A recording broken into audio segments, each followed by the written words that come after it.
Packing complete হোৱাৰ পিছত আমি আমাৰ যাত্ৰা আৰম্ভ কৰিলোঁ আৰু আমি এতিয়া বৰ্তমান গুৱাহাটীৰ পৰা গোৱালপাৰাৰ অভিমুখে গৈ আছোঁ। যাত্ৰাৰ মাজতে আমি চাহৰ জুতি ল'বলৈ ৰাস্তাৰ কাষৰ এখন ফৰেষ্টৰ কাষতে গাড়ী ৰখালোঁ আৰু চাহৰ পাছতেই আমাৰ এয়া যাত্ৰা পুনৰ আৰম্ভ।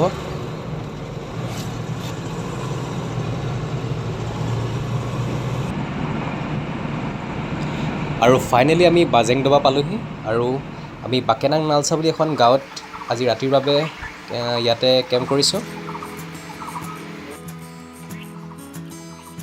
আৰু পাছদিনা ৰাতিপুৱাই আমি আমাৰ ফাৰ্ষ্ট ট্ৰেকটো আৰম্ভ কৰিলোঁ। আমি প্ৰথমতে আমাৰ যিখিনি টাৰ্গেটেড লোকেশ্যনছ আছিল সেইখিনি ভিজিট কৰিম। আমি প্ৰথমতে এটা বহুত ধুনীয়া লোকেশ্যন পালোঁ, এয়া আপোনালোকে দেখিবলৈ পাইছে। কিন্তু তাৰ পাছতে আমাৰ কঠিন ৰাস্তা আৰম্ভ হ'ল। এটা থিয় গৰা, এইটো উঠোঁতে হয়তো সকলোৰে বহুত কষ্ট হ'ব।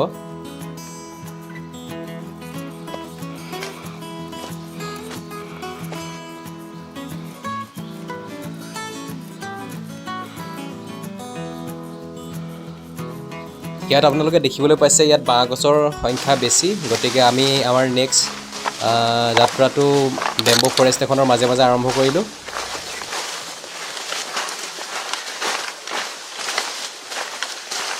কিন্তু ইয়াৰ পাছতে এটা কঠিন ৰাস্তা পুনৰ আৰম্ভ হ'ল। এখন ডাঙৰ বাহনি, লগতে ইয়াৰ ডাঙৰ প্ৰব্লেমটো হ'ল ইয়াৰ ঢালটো হেলনীয়া, গতিকে আমি ভালকৈ সমানকৈ খোজকাঢ়িব পৰা নাছিলোঁ।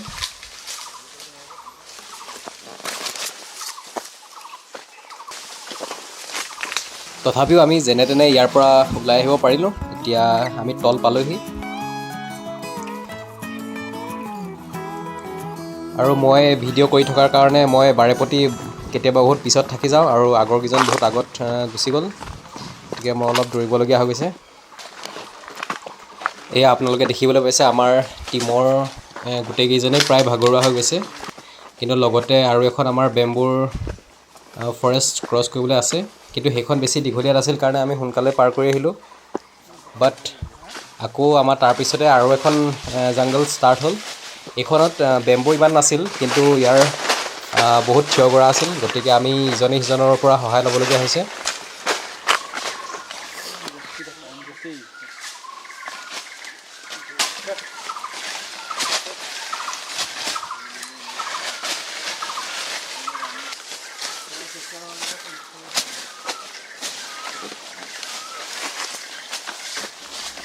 আৰু হয়তো বেছি দূৰ নাই, গতিকে আমি এইখিনি পাৰ কৰিলে হয়তো আমি মুকলি ঠাইলৈ ওলাই যাব পাৰিম।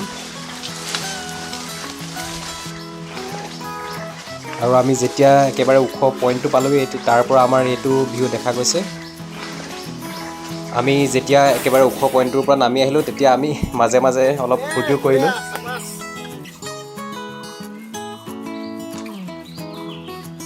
আৰু ইয়াতেই আমাৰ আজিৰ দিনটোৰ ট্ৰেকিং শেষ হ'ল আৰু আমি সেই পানীৰ ষ্ট্ৰীমটোৰ কাষে কাষে বাহিৰলৈ ওলাই আহিলোঁ।